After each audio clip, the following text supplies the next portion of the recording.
naisip-isip ka, okay. So, since projected winner na si Trump, ayaw ni Trump ng polboronic. So, naisip ko, lahat ng email ng Trump campaign, ng Trump, lahat, kung sino, hanggang sa apo-apo ni Trump, I will send the polboronic video and the authentication. How about that? Ano? Ilagay natin. Isilyado natin para pagdating ng pag-upo niya sa January, tingnan natin kung ano ang magagawa. For sure, baka mag-plastic yan sila Lisa Tanas. At yan si Bangag, baka magbati-bati. Congratulations, President-elect Trump. Lisa Tanas, ibibigay ko sa Trump campaign yung picture nila Ozat, Mitch Lorenza, ano apelyido ni Mitch? Basta yung Mitch sa kasabwat mo, nakalimutan ko na pang apelyido na. Sila James Lorenzana, Mitch Lazaro, okay? Altenco, ipapakita ko lahat yung bribery mo, Lisa, yung kidnapping mo, yung mga audio mo. I'm thinking right now na i-compile ko lahat yan. Ipo-forward ko lahat yan ng kababuyan ninyo. Especially ang authenticated na sumisinghot si Bangag Jr. Kukumpile ko lahat, maglitanya ako on everything from the start. Okay? Dahil dati Lisa Tanas, di ba? Dati ay gusto mong mag-connect kay Trump. Dati nung naglalaban ka pa lang sa electoral protest mo, dyan sa Smartmatic na yan. Pero ang huli, mandaraya ka pala. Kayo pala ang tunay na mandaraya. Yan! Andyan pa yan. May mga resibo ako niyan. May mga message ka pa sa akin, Lisa Tanas. Ipo-forward ko lahat yan. Para pag umupo siya, alam niya na ang presidente ng Pilipinas ay addict. How about that? At saka yung heavy luggage. Ipo-forward ko lahat yan. By hook or by crook. Kung kailangan gumapang ako, papuntang mansyon ni Trump, gagawin ko. Pati ang pandaraya mo Lisa sa eleksyon. Andyan si Atty. Glenn Chong naman ang may role niyan. Dahil siya ang may alam talaga dyan. Technically, alam na alam ni Atty. Glenn Chong yan at siya mismo ang buhay na witness. Habang nanonood ako kanina ng speech si Trump, sabi ko, Bangag, this is it. Okay? This is it. Forward ko sa Trump campaign ang pagiging addict at lahat ng mga pinorward sa akin ng mga puting ahas na yung iba hindi ko pwedeng i-forward for, for security reason dahil ayaw pa ipa-forward ng ating mga puting ahasan sa Malacanang. I will do the honor. Diba? Bantayan mo lang puting. Dahil ngayon, yung ginagawa sa Quadcom, okay? Ang ginagawa sa Quadcom ay puro kababuyan. Lahat ng kababuyan ninyo kailangan malaman para hindi si Trump mag-ano sa inyo. Yung gobyerno ng Amerika, malaman kung anong klaseng gobyerno ang dinidil nila. So, dahil yung mga alay si Trump, I'm not sure kung yung kaso ba niya sa Smartmatic, hindi ko na-check, di ba? Kinasuhan din niya si Trump eh.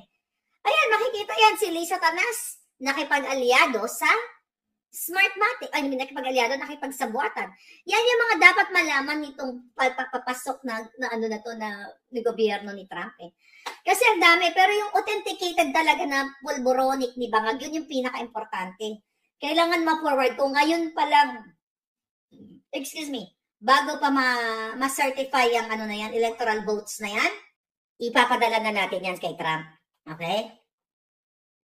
Doon sa mga palangga ko na undocumented, huwag kayo matakot doon palangga. Ayan, no?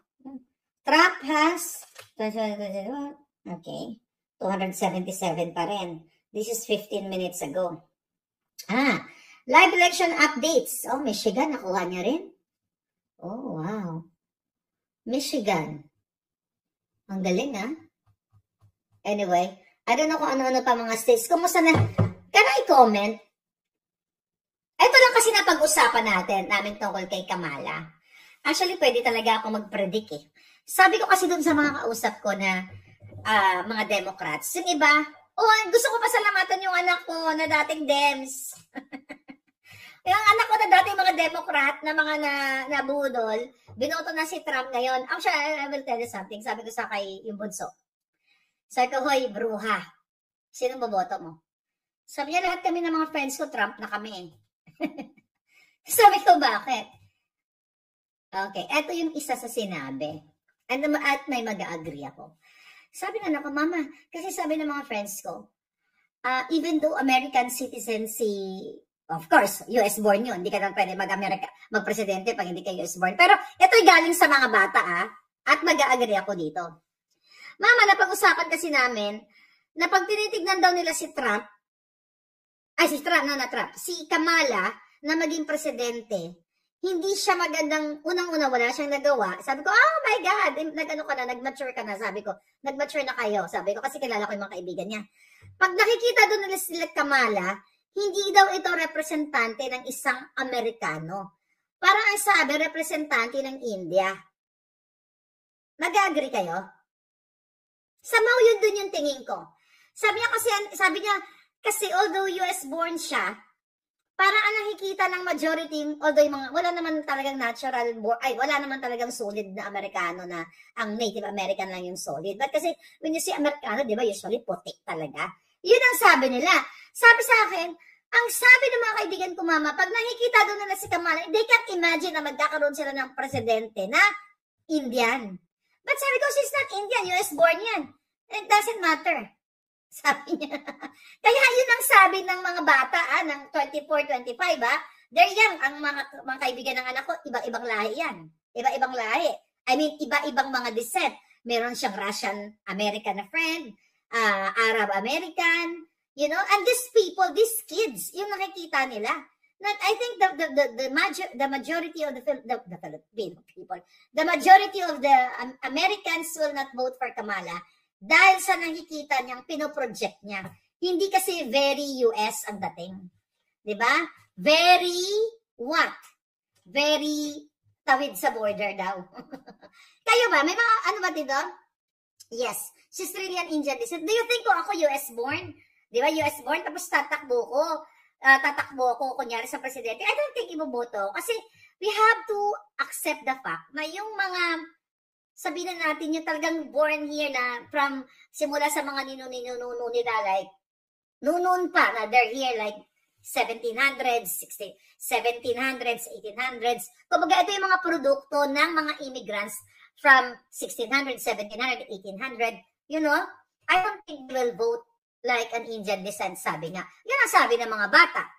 Yun ba tingin ninyo? Parang nagbaga-agree ako, no?